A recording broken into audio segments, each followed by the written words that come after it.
Have you ever noticed that the moment you stop explaining yourself, stop seeking approval, or stop letting someone influence your decisions, their behavior suddenly changes? They don't always get angry. They don't always pack up and leave. In fact, many people become far more interested in you the moment they realize they've lost control over you. Why? Because for some people, your newfound freedom feels like their personal loss. Not all control is loud or obvious. Most relationships operate on quiet expectations, emotional leverage, and hidden power dynamics. But when those dynamics disappear because you grew, evolved, or woke up, people react. If you've recently set stronger boundaries or simply started thinking for yourself, watch carefully, because when people can't control you anymore, they almost always reveal their true intentions in one of these 7 distinct ways. Number 1. They suddenly start questioning every decision you make. Strangely, they had absolutely no concerns about your life when you were blindly following their advice. The intense concern only seems to appear when you stop. When people lose their direct influence over you, they often disguise their resistance as care or concern. Suddenly, they transform into an intense skeptic. They begin questioning your choices, your new goals, your new relationships, your shifting priorities. They aren't questioning you because your decisions are objectively bad or dangerous. They are questioning them because they are no longer actively involved in making them. Imagine you decide to start a new project, change your career path, or date someone new. Instead of the encouragement a supportive friend or family member would offer, you hear, "Are you really sure that's a good idea? That doesn't sound very realistic to me. Why would you do that when you already have a good thing going?" Notice how this heavy skepticism mysteriously appears only after your independence does. They want you to second-guess yourself, hoping that your self-doubt will lead you right back to their guidance. Control often sounds like helpful advice when it's working. It sounds like harsh criticism when it isn't. Number 2, they begin bringing up your past more often. And when your present can no longer be controlled, they will desperately try to trap you inside your past. People who can't influence who you are becoming will frequently remind you of who you used to be. They will casually bring up your old mistakes, your past failures, those embarrassing moments from 5 years ago when you didn't have your life together. They will highlight anything that makes your current growth seem less legitimate or less permanent. Psychologically, this is an attempt to enforce identity management. Your growth threatens the smaller, more compliant version of you that they felt comfortable managing. You start becoming more confident, speaking up in group settings, and holding your ground. Suddenly, this person laughs and says, "Remember when you couldn't even make a phone call without asking me to do it? Come on, that's not who you really are. You've changed so much lately, you're just not yourself." They are trying to induce cognitive dissonance, making you feel like an imposter in your own upgraded life. The past becomes a weapon when the present is no longer available to them. Number 3, they start testing your boundaries. This is where things become highly revealing, because toxic or controlling people do not believe your boundaries are real until they physically challenge them. In behavioral psychology, there is a concept called an extinction burst. When a behavior that used to work suddenly stops working, a person won't just give up right away. They will actually try harder and push more before they finally quit. To them, a new boundary isn't a rule. It's treated like a negotiation. They will arrive late to see if you'll wait. They will ignore small requests to see if you'll let it slide. They will make passive-aggressive jokes about your new standards. They are probing the perimeter of your self-respect to discover whether your boundary is permanent or just a temporary phase. Let's say you tell a toxic coworker or a demanding family member that you are no longer answering non-emergency messages after 8 p.m. Suddenly, they send more messages at midnight, not fewer, and they'll usually attach a minor manufactured emergency to it to justify crossing the line.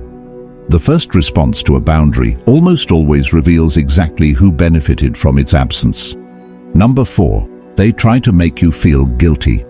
When direct pressure stops working, guilt usually takes its place as the primary weapon of choice. Guilt is one of the oldest, most effective tools of social control in human history. If they can't convince you to do what they want directly, they will try to reframe your independence so it feels like selfishness. They want you to feel a deep sense of emotional debt. They want you to believe that your autonomy is actively harming them. Nothing about your behavior has actually become harmful or malicious. You simply stopped being available on demand. Yet, you start hearing phrases like, "Must be nice to have so much free time for yourself. I guess you just don't need us anymore now that you're doing so well. You think you're better than everyone else now, don't you? After all I've sacrificed for you, this is how you treat me." They are trying to make you feel like a bad person for simply being an independent person. Many people confuse access with entitlement, and they become deeply resentful when they lose the access they felt entitled to. Number 5, they start creating negative narratives about you. This is the stage where the situation often moves from private, one-on-one frustration to public perception. When someone realizes they can no longer control your actions, they will naturally pivot to the next best thing, controlling how other people see your actions. This usually doesn't happen through direct, aggressive attacks. It happens through subtle, persistent narratives. This is often referred to as a smear campaign, but it usually starts small, under the guise of worrying about you to mutual friends. If they can't change your behavior, changing your reputation becomes their only option. They might whisper to family members or co-workers, "He's just become so difficult to deal with lately. She's acting really cold and distant. I'm worried about her. I don't even recognize them anymore. It's really sad." Notice how the story brilliantly shifts away from what you are actually doing, setting healthy boundaries, and toward who you supposedly are, a cold, difficult, or arrogant person. A threatened person will almost always attack your perception before they accept your reality. Number 6, they become unpredictably nice again. This one catches people completely off guard because we expect controlling people to just get angrier. But hostility isn't always the next move. Sometimes weaponized kindness is. When pressure, guilt, and boundary pushing all fail, some people will rapidly switch strategies. In psychology, this is closely related to hoovering, an attempt to suck you back into the old dynamic. Suddenly, they are incredibly supportive. They are interested in your hobbies. They are overly helpful and unnervingly attentive, not necessarily because they have experienced genuine personal growth, but because they are trying to restore their lost influence. The exact same person who heavily criticized your life choices last month suddenly buys you a thoughtful gift. They send you a long, sweet text message praising your work ethic. They offer to help you with a major project. It feels confusing. You might even feel guilty for having set boundaries with them in the first place. But you have to ask yourself a key question. Are they actually respecting your independence, or are they just trying to regain access to it? Not every return is a genuine reconciliation. Sometimes it's just repositioning. Number 7, they become obsessed with your reaction. And this final sign reveals the deepest, most fundamental truth of all controlling dynamics. Control requires a response. It is a two-way street.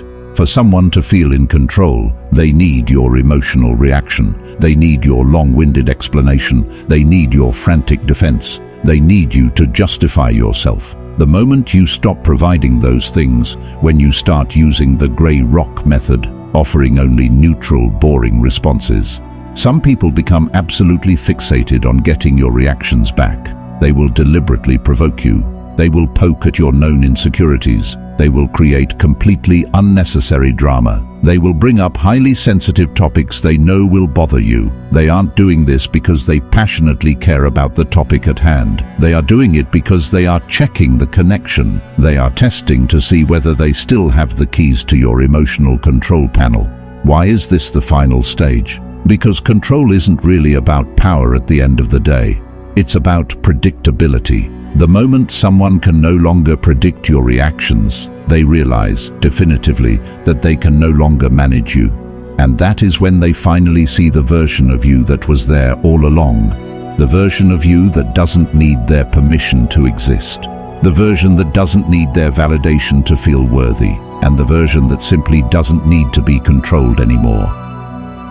So, which of these signs have you noticed most often after setting boundaries or becoming more independent in your own life?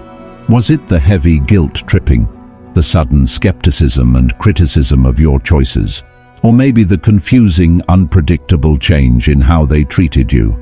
Let me know down in the comments below. We love reading your stories and insights, and it helps remind everyone else in the community that they aren't alone in these experiences. Because sometimes the clearest sign that you've truly grown isn't actually how you changed, it's how other people reacted when they realized they could no longer control you. Until next time, take care of yourselves, keep protecting your peace, and thanks so much for reading.